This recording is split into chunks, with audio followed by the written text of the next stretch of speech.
Hello दोस्तों, नमस्कार। कैसे हो सभी? उम्मीद करते हैं बहुत ही अच्छे होंगे, स्वस्थ होंगे और आप अपनी तैयारी भी अच्छे तरीके से कर रहे होंगे। दोस्तों, आप सभी का हार्दिक स्वागत है हमारे इस आज के प्रैक्टिस सेट में। इस प्रैक्टिस सेट में हम आपके साथ डिस्कस करेंगे सामाजिक विज्ञान, यानी जो आपका एसएसटी होता है सीटेट पेपर 2 के लिए, उसके प्रीवियस ईयर क्वेश्चंस और कुछ मोस्ट एक्सपेक्टेड क्वेश्चंस, उन सभी को हम आपके साथ यहाँ डिस्कस करेंगे। तो चलिए देर ना करते हुए आज की क्लास को शुरू करते हैं। आपका आज का क्वेश्चन नंबर फर्स्ट, संसाधनों का सफलतापूर्वक उपयोग करना तथा उन्हें नवीनीकरण के लिए समय देना डैश डैश कहलाता है। ऑप्शन आपके ए संसाधन संरक्षण, बी सतत पोषणीय विकास, सी संसाधन प्रबंध या डी विकास प्रबंधन। तो देखिए साथियों, जो आपके संसाधन होते हैं उनका सफलतापूर्वक आप प्रयोग करें उनका, और उन्हें नवीनीकरण के लिए समय दें कि भाई वो फिर से यूज करने के लायक हो जाएं, उन्हें आराम से समय दें, तो वो कहलाता है आपका संसाधन संरक्षण। तो आप क्या कर रहे हैं उस स्थिति में? आप संसाधनों का संरक्षण कर रहे हैं। ठीक है फ्रेंड्स, तो ऑप्शन नंबर ए हमारा यहाँ पर सही जवाब हो जाएगा। चलिए आगे बढ़ेंगे। क्वेश्चन नंबर 2, रक्षक मेखला डैश डैश की एक विधि है। ऑप्शन है आपके ए जल संरक्षण, बी मृदा निर्माण, सी बागानी या डी मृदा संरक्षण। तो देखिए भाई, रक्षक मेखला जो है वो आपकी एक मृदा संरक्षण की विधि है, यानी जो आपका मृदा अपरदन होता है उसको रोकने की, मृदा संरक्षण की, मृदा को संरक्षित करने की एक विधि है। क्या है? रक्षक मेखला। ठीक है फिर दोस्तों, जो आपकी ऑप्शन नंबर आपका डी यहाँ पर सही जवाब हो जाएगा। चलिए आगे बढ़ेंगे। क्वेश्चन नंबर 3, मध्य प्रदेश में स्थित भीमबेटका एक डैश डैश पुरा स्थल है। भाई, जो मध्य प्रदेश में भीमबेटका जो है वो किस प्रकार का पुरा स्थल है? ऑप्शन ए पुरा पाषाणिक, बी नवपाषाणिक, सी महापाषाणिक या डी सूक्ष्म पाषाणिक। तो देखिए साथियों, वो है आपका पुरा पाषाणिक, यानी पुरा पाषाण काल का जो ये स्थल है, ये भीमबेटका पुरा पाषाण काल का स्थल है, तो इसको बोला जाएगा पुरा पाषाणिक। क्या बोला जाएगा फ्रेंड्स? पुरा पाषाणिक। ठीक है दोस्तों, तो ऑप्शन नंबर हमारा यहाँ पर क्या सही हो गया? ऑप्शन नंबर ए राइट हो गया। ठीक है, चलिए आगे बढ़ेंगे। क्वेश्चन नंबर 4, संस्कृत को जिस भाषा परिवार का हिस्सा माना जाता है उसे डैश डैश कहते हैं। भाई, जो संस्कृत है किस परिवार का हिस्सा माना गया है? ऑप्शन आपके ए भारत आर्य, बी भारत यूनान, सी भारत यूरोप या डी भारत अरब। तो देखिए भाई, यहाँ पर आपका सही जवाब होगा ऑप्शन नंबर सी भारत और यूरोप। जो आपका संस्कृत है उसको भारत और यूरोप परिवार का हिस्सा माना जाता है, तो हमारा जवाब क्या हो जाएगा यहाँ पर? ऑप्शन नंबर सी हमारा बिल्कुल सही जवाब हो जाएगा। चलिए आगे बढ़ेंगे। क्वेश्चन नंबर 5, किस स्थान पर मृतक को प्राय उत्तर की ओर सर करके दफनाया जाता था? भाई, जो कोई मर जाता था, मृतक होता था, उसको प्राय उसका सर उत्तर की ओर करके दफनाया जाता था, तो वो कहाँ, किस स्थान पर? ऑप्शन है ए इमाम गांव, बी बुर्जहोम, सी मेहरगढ़ या डी भीमबेटका। तो देखिए साथियों, वो आपका इनाम गांव। जो क्या है भाई? इनाम गांव। यहाँ पर आपका जो मृतक होता था उसको उत्तर की ओर सर करके दफनाया जाता था। ऑप्शन नंबर हमारा ए सही जवाब है। चलिए नेक्स्ट बढ़ेंगे। क्वेश्चन नंबर 6, बुद्ध द्वारा लालसाओं और इच्छाओं की तृष्णा को निम्न में से क्या बताया गया है? भाई, जो आपकी लालसा और इच्छा है, उनकी तृष्णा है, उसको बुद्ध ने क्या बोला है? ऑप्शन ए पिपासा, बी तृष्णा, सी तन्हा या डी तीव्र इच्छा। तो देखिए यहाँ पर आपका सही जवाब है ऑप्शन नंबर ए बी तृष्णा। जो किसने बताया? भाई, बुद्ध ने इन लालसा और इच्छाओं को क्या बताया है? तृष्णा बताया है। तो ऑप्शन नंबर बी हमारा यहाँ पर सही जवाब है। चलिए नेक्स्ट क्वेश्चन नंबर 7, भारतीय संविधान के किस खंड को अक्सर संविधान की अंतरात्मा कहा जाता है? ऑप्शन आपके ए नीति निर्देशक सिद्धांतों से संबंधित खंड, बी मौलिक अधिकारों से संबंधित खंड, सी अनुसूचित जाति, अनुसूचित जनजाति एवं अन्य पिछड़ा वर्ग के लिए आरक्षित नीति से संबंधित खंड या डी संविधान की प्रस्तावना। तो देखिए भाई, भारतीय संविधान का जो अंतरात्मा है वो है आपकी भारतीय संविधान की प्रस्तावना। क्या है भाई? प्रस्तावना। जो हमारे संविधान की प्रस्तावना है, इसको आप संविधान की अंतरात्मा कहा जाता है। तो ऑप्शन नंबर डी हमारे यहाँ पर सही जवाब है। चलिए आगे बढ़ेंगे। क्वेश्चन नंबर 8, लोकसभा के लिए कितने सदस्य मनोनीत हो सकते हैं? ऑप्शन ए एक भी नहीं, बी 2, सी 4 या डी 12। देखिए भाई, लोकसभा जो है हमारी, उसमें जो राष्ट्रपति होता है सदस्यों को मनोनीत करता है, तो उसमें कितने सदस्य मनोनीत हो सकते हैं, ये पूछा गया आपसे। तो वहां पर आपका सही जवाब होगा केवल और केवल 2।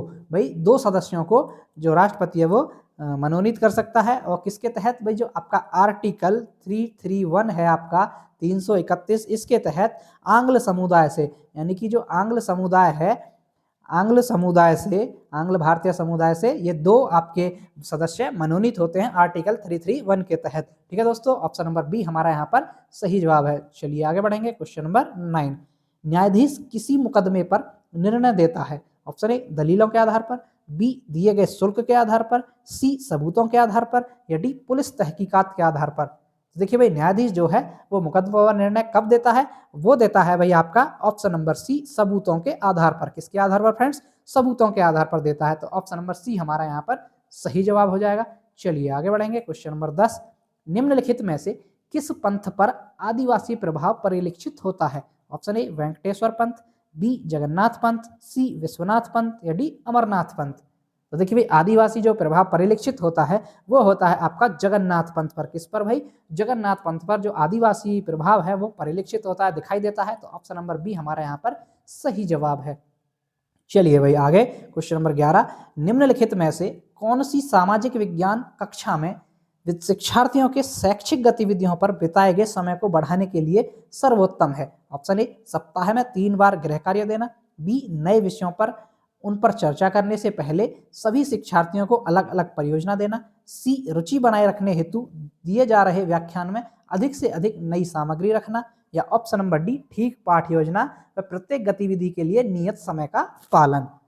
अब देखिए भाई, यहाँ पर आपका सही जवाब क्या होगा? यहाँ पर आपका सही जवाब होगा ऑप्शन नंबर बी में क्या है भाई, कि नए विषयों पर उन पर चर्चा करने से पहले सभी शिक्षार्थियों को अलग अलग परियोजना देना। भाई कोई नए विषय हैं उन पर आप चर्चा करना है, उनको पढ़ाना चाहते हैं, तो उन पर चर्चा करने से पहले आप सभी विद्यार्थियों को अलग अलग कोई परियोजना प्रोजेक्ट दीजिए, जिससे जो शैक्षिक गतिविधियां हैं उनमें उसका सर्वोत्तम आप यूज कर पाएंगे, या सर्वोत्तम आप अच्छे से सिखा पाएंगे बच्चे को। ठीक है दोस्तों, तो ऑप्शन नंबर बी हमारा सही जवाब है। चलिए नेक्स्ट बढ़ेंगे। क्वेश्चन नंबर 12, एक शिक्षक कक्षा 7 के छात्रों को गहन अध्ययन के लिए प्रकरण देना चाहता है, निम्न में से सबसे उपयुक्त कौन सा होगा? भाई कोई शिक्षक है, कक्षा 7 में पढ़ रहा है, अब 7 के छात्रों को वो गहन अध्ययन के लिए प्रकरण देना है उसको, तो वो प्रकरण कौन सा होगा? ऑप्शन ए भूकंप, बी भारत की प्रमुख फसलें, सी भारत में पाए जाने वाले खनिज, या डी पृथ्वी की संरचना। तो देखिए वो होगा आपका भारत की प्रमुख फसलें। क्या हो जाएगा फ्रेंड्स? भारत की प्रमुख फसलें, इन पर गहन अध्ययन के ये प्रकरण हो जाएगा, जो सबसे उपयुक्त रहेगा। तो ऑप्शन नंबर बी हमारा सही जवाब है। चलिए आगे बढ़ेंगे। क्वेश्चन नंबर 13, व्यक्तिक चुनाव की तुलना में अवलोकन योग्य तथ्यों को ध्यान में रख निगमन निकालना निम्न में से क्या कहलाता है? ऑप्शन ए तर्कणा, बी मुक्त संगत, सी आत्म केंद्रितता, या डी सामाजिक बुद्धि उत्तेजना। तो देखिए भाई, यहाँ पर आपका सही जवाब है, क्या हो जाएगा? तर्कणा। क्या कह जाएगा भाई? तर्कणा कहलाएगा। भाई चुनाव में अवलोकन योग्य तथ्यों को ध्यान में रख के निगमन निकालना है, तो वहां पर तर्कणा होता है। ऑप्शन नंबर ए हमारा यहाँ पर सही जवाब है।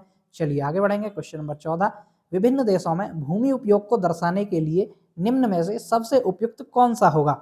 ऑप्शन आपके ए फ्लो चार्ट, बी तुलनात्मक चार्ट, सी समय रेखा, या डी वैन आरेख। तो देखिए, विभिन्न देशों में भूमि का उपयोग दर्शाना आपको, तो विभिन्न देशों में भूमि का उपयोग कैसे हो रहा है, किस प्रकार से हो रहा है, कितना हो रहा है, उसका सबसे उपयुक्त होगा आपका तुलनात्मक चार्ट। क्या तुलनात्मक? आप तुलना करके बताइए कि हाँ इस देश में इतना है, इस देश में इतना है, तो ये तुलनात्मक चार्ट सबसे उपयोगी होगा, उपयुक्त होगा। ऑप्शन नंबर बी हमारा यहाँ पर सही जवाब है।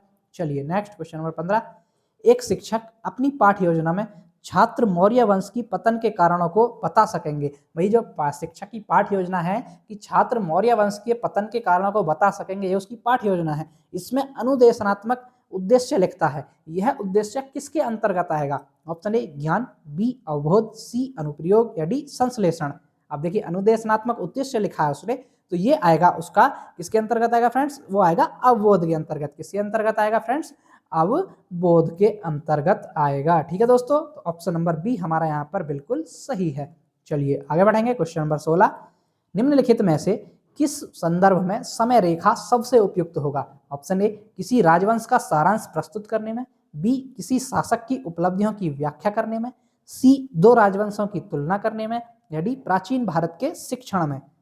अब देखिए भाई, किसके संदर्भ में समय रेखा आपको सबसे उपयुक्त होगा? वो होगा आपका ऑप्शन नंबर ए किसी राजवंश का सारांश प्रस्तुत करने में। इसमें आपकी समय रेखा बिल्कुल उपयुक्त रूप से प्रस्तुत होगी कि भाई किसी राजवंश का सारांश प्रस्तुत करना आपको। ऑप्शन नंबर ए हमारा यहाँ पर सही जवाब है।